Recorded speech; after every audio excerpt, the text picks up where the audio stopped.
So tonight's talk is entitled Waking Up to That Which Separates. And I thought I'd start with some verses from the Dhammapada, which is a collection of teachings by the Buddha. So if you want to just close your eyes for a few moments and sit back in your chair and just hear these words and see how they are for you tonight, how they come into your heart. If one knew oneself to be precious, one would guard oneself with care. Hatred never ends through hatred. By non-hate alone does it end.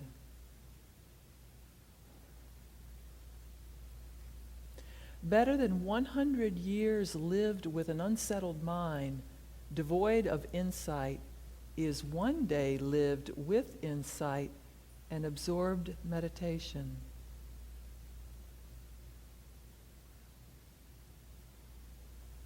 Better than 100 years lived lazily and lacking in effort is one day lived with vigor and exertion.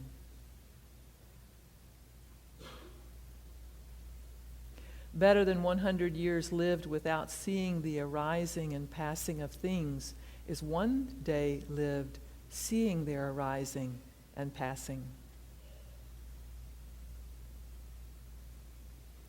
All tremble at violence, all fear death. Seeing others as being like yourself, do not kill or cause others to kill. All tremble at violence. Life is dear for all. Seeing others as being like yourself, do not kill or cause others to kill. Hatred never ends through hatred. By non-hate alone does it end. If one knew oneself to be precious, one would guard oneself with care.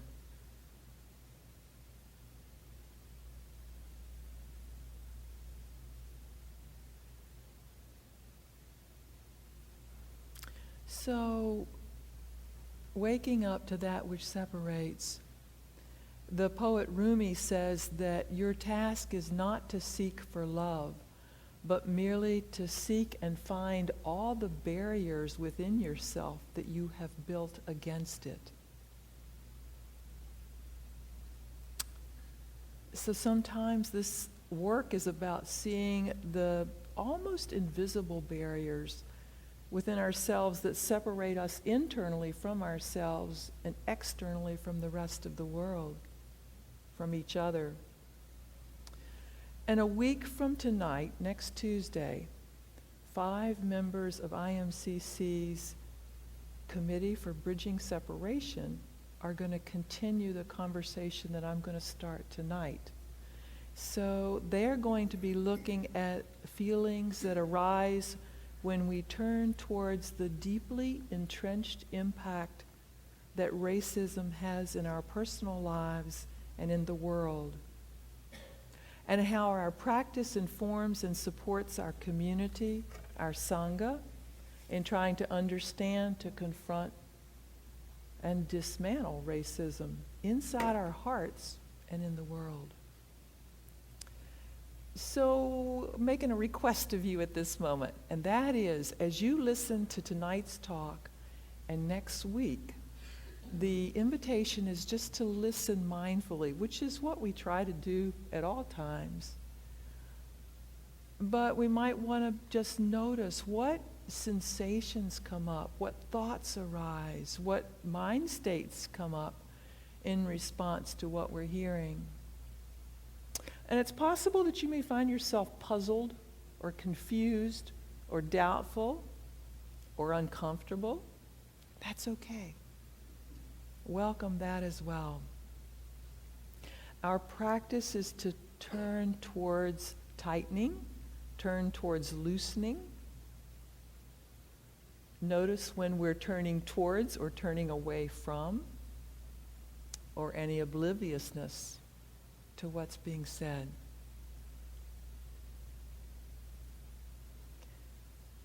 So another quote, and this one's from Black Elk, who was, many of you know, an Oglala Sioux leader and a healer with extraordinary vision. And one of his visions was this one. Quote, "Then I was standing on the highest mountain of them all, and round about beneath me was the whole hoop of the world. And while I stood there, I saw more than I can tell, and I understood more than I saw. For I was seeing in a sacred manner the shapes of all things in the Spirit, and the shape of all shapes as they must live together as one being. And I saw the sacred hoop of my people was one of many hoops that made the one circle, wide as daylight and as starlight. And in the center grew one mighty flowering tree to shelter all the children of one mother and one father. And I saw it was holy." So our aspiration here is to wake up from that which separates us, from ourselves, from each other, to come to see the whole hoop of the world, one circle made of many hoops, living together like one being, wide as starlight, wide as daylight. So how do we do that? How do we wake up? How do we heal the separation here inside and with each other? For the sake of our individual and our collective liberation. And one of the things that may be helpful is just to remember that historically we've come from a period of tribal living for thousands of years, where knowing who was in your tribe or in your hoop and who was not often meant the difference between eating, starving, or between life and death. And evolution, of course, we know means change, and we've heard quite a deal about how much that change is negative in many, many ways. But there is some good news about evolution, and one example is the research that's being done with regard to our modern brains. And what we're understanding is that we have a capacity for a lot of empathy, for some compassion. And we know conceptually that we can each nurture that capacity for our well-being, for an inclusive heart. And ultimately, that inclusivity expands beyond ourselves to include the community.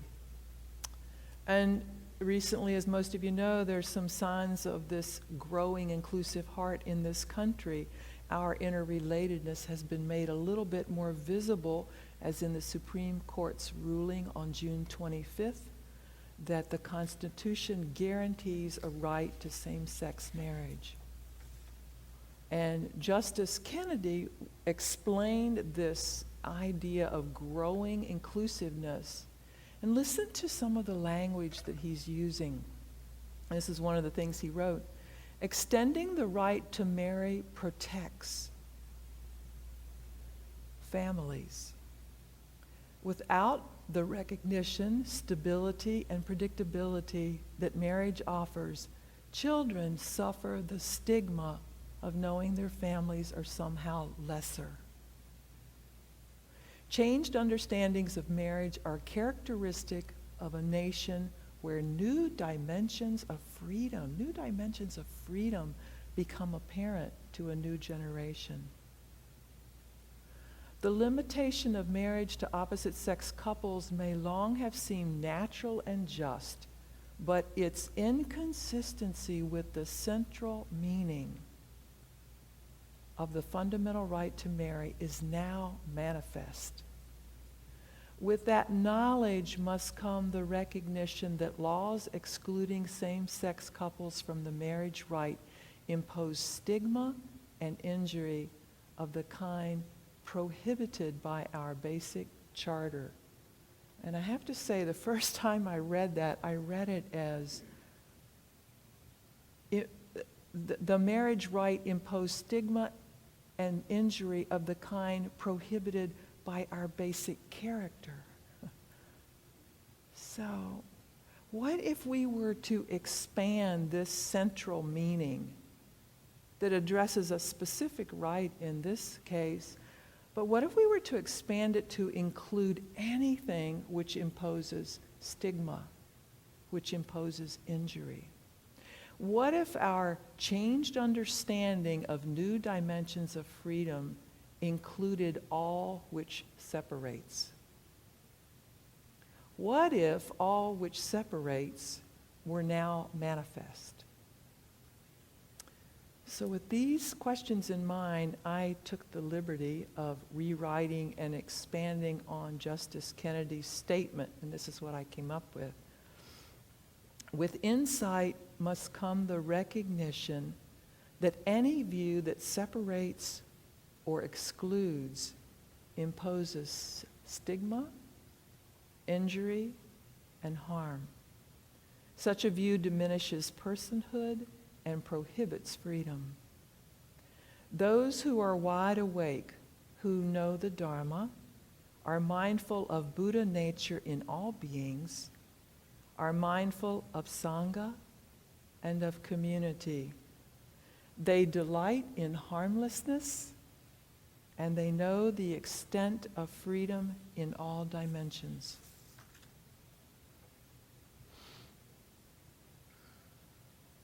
Siddhartha Gautama, who became the Buddha, was a person of color. He was a person of color, living in the north of India more than 2,500 years ago. And by some counts, he offered more than 84,000 down-to-earth teachings over the span of 45 years after his enlightenment. And he taught to all of those who were interested, regardless of their clan, of their caste. And the story of how the Dharma came to the United States is embedded in the history of immigrants of color. So when we speak of Buddhism in the United States, we're speaking about a cultural movement that brought to this continent ancient Indian, East and Southeast Asian, and Tibetan spiritual teachings and practice. And it arrived in this land that was racially heterogeneous. And the teachings took root in a society that was founded by a white majority whose history includes colonialism, genocide, and slavery. And for people from groups who have historically found themselves socially, economically, or politically outside the margins, hearing that the Buddha taught suffering and liberation requires that nothing else be said.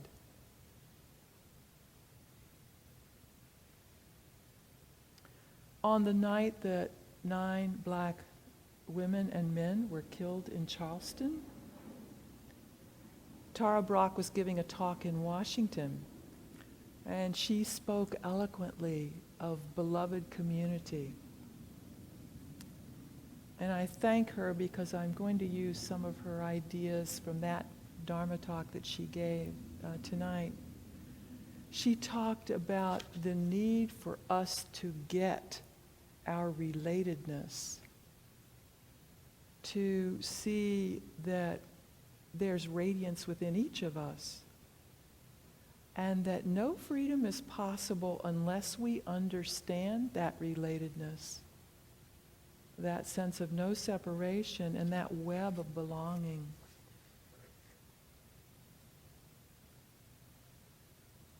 So again, the poet Rumi, your task is not to seek for love, but to seek and find the barriers within yourself that you've built against it.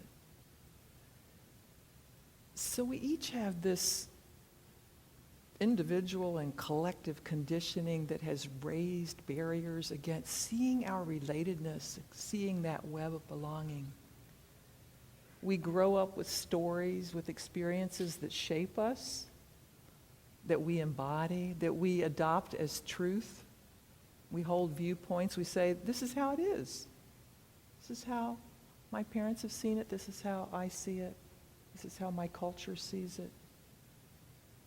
And in this country, of course, one of the powerful shapings on a personal level and on a collective level is that of racism.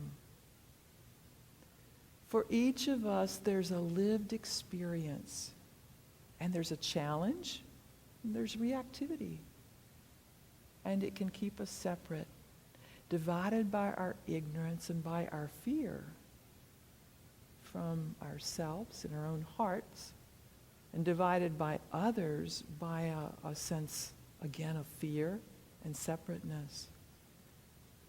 So how does this work?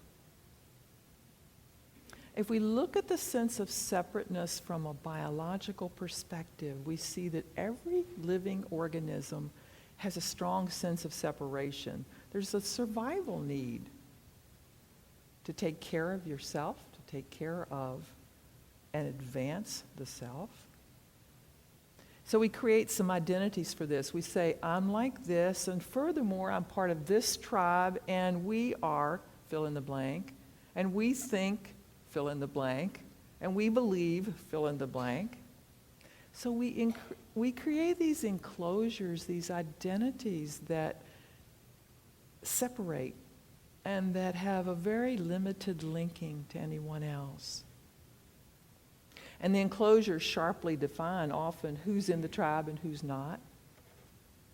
And as individuals, sometimes we journey from one enclosure to the next, or from one identity to the next. So what happens when we meet another whose outward appearance or whose thinking or whose beliefs are not quite like ours? If the sense of separateness is large, then the degree of fear can grow large. We make the other, the one who's not quite like us with regard to appearance or belief or thinking, or whose viewpoint is radically different, we make them not us. We make them less than, because we're focused on maintaining what we can only see or what we believe we need to see in order to survive. And we hide our motives from ourselves in ways that we've devised for ourselves and in ways that we have picked up from the collective shadow of society. So, I may see myself as a grandmother, as a teacher, as a wife, as a white person, as a U.S. citizen. And if I'm attached to any of those structures, then if any of them are threatened, I'm going to experience suffering. So the question is, am I willing to be open? Am I willing to become aware of how the mind fashions an identity for myself that gives solidity to the structures that I create about myself, that I find myself inside of? These structures, they're like dualities. They serve their own interest. And people of all persuasions feel that if they don't have some kind of sense of that structure, sometimes there's a notion that there's nothing to hang on to, that that's required for one's identity. So if we're talking about dissolving that sense of separateness, then one of the things that we might want to pay attention to is, what are we grounding ourselves in? What's the anchor? So if it's love and compassion that's rooted in mindfulness, breath after breath, thought after thought, then we can begin to try to uncover our own thought patterns, which can sometimes be kind of painful. In the Buddha's first teaching of the Noble Truths, he says that it's part of being human to feel discomfort. We like predictability, so it often means we prefer some kind of solidity, some kind of knowing this is how it is. But the truth is that nothing in its essence is one way or the other. All around us, the air, the fire, the water, the wind are taking on different qualities. And we change like that as well. We ebb and flow like the tides. We wax and wane like the moon. But when we fail to see that we're like the weather, that we are fluid, not solid, we suffer. And when the notion of a solid human self is strong, we're defending in multiple ways. And then it becomes imperative that we look inward to know all the complexes that are born from the notion of self. And there's an idea that we usually inhabit one of three kinds of complexes. One is of superiority, where we feel a little bit above or a whole lot above or more than. One is of inferiority, less than, feeling less than. And a third complex where we consider ourselves exactly equal to someone else.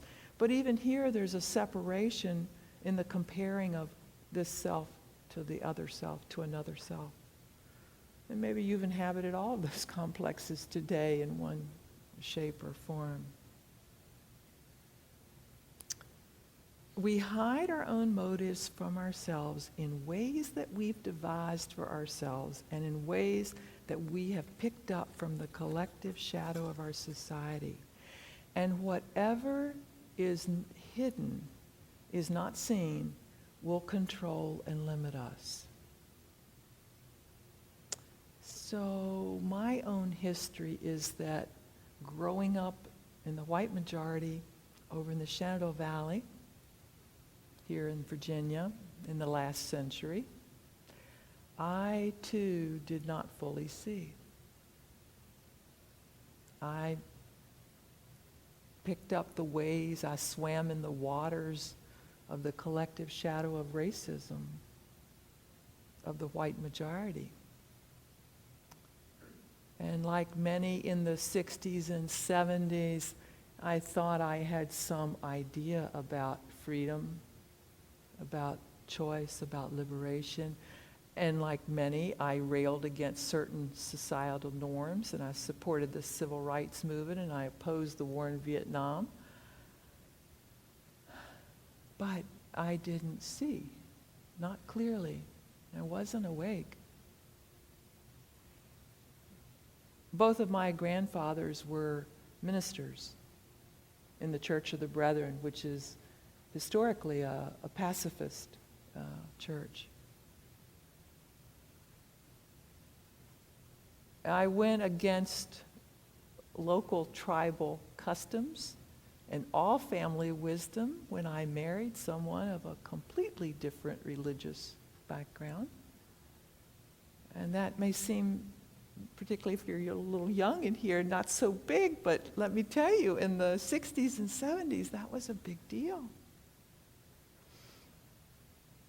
So much was hidden that I couldn't see. One of the things I most missed was the fact that racism is so entrenched that it passes for normal. 5 years ago, when I was part of the Community Dharma Leaders Program, one powerful emphasis of this particular cohort was to expand Western Theravadan Buddhist leadership to include people of color. And through that 2-year process, I listened to so many stories of anguish and grief, and also of wisdom and light. And I began to wake up a little bit, to see more clearly, which is not to say that there wasn't a lot of defensiveness, a shaking of the foundation going on. And the journey continues to see that which is hidden, to wake up to that which separates. So a question. In your moments, in my moments of uncertainty or of fear or of defensiveness, what happens if we were to choose gratitude instead of defensiveness? What happens if we say thank you to the rising awareness, that little bit of discomfort that niggles at us? What happens if we say thank you to a quivering heart that's responding to suffering? If we say thank you to a thought pattern,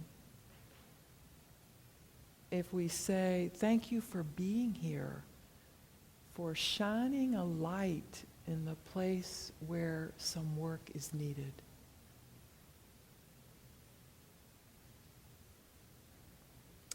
So let's sit together for a few moments.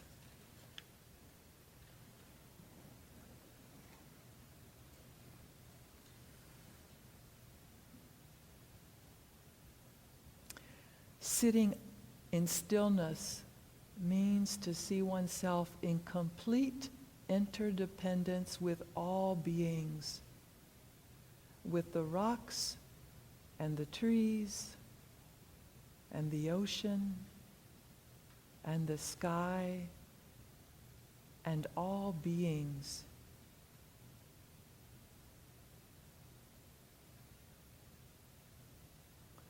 The emptiness that we may speak of is not some kind of negative space.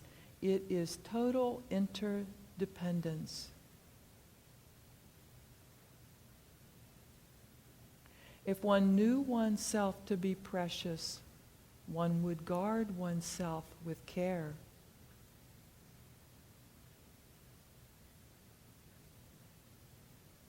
Hatred never ends through hatred. By non-hate alone does it end.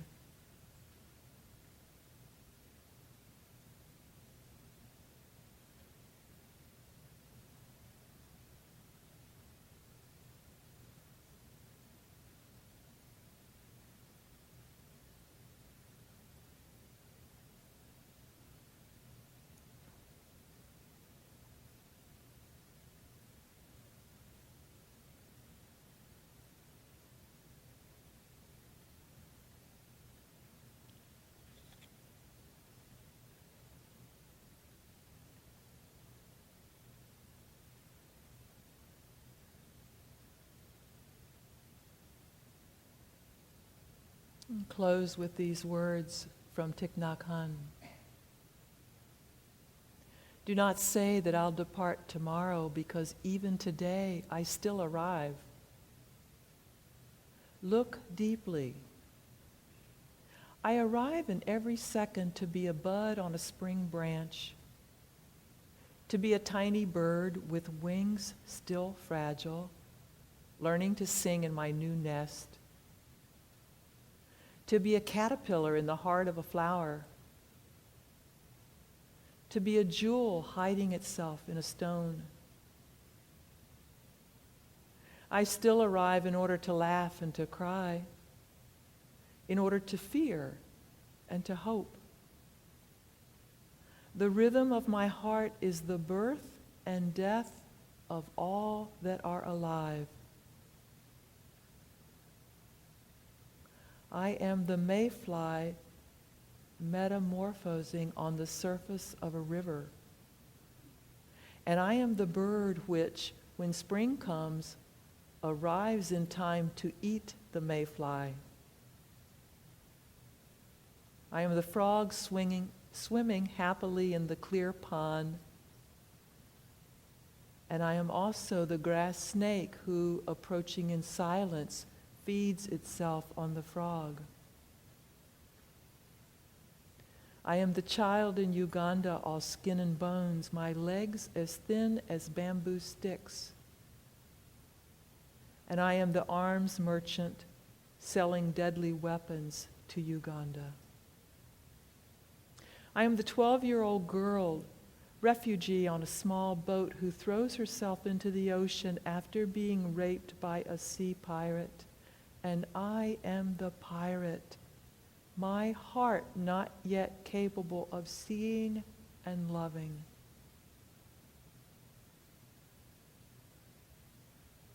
My joy is like spring, so warm it makes flowers bloom in all walks of life. My pain is like a river of tears, so full it fills the four oceans. Please call me by my true names, so I can hear all my cries and laughs at once. So I can see that my joy and my pain are one. Please call me by my true names so I can wake up, so the door of my heart can be left open, the door of compassion.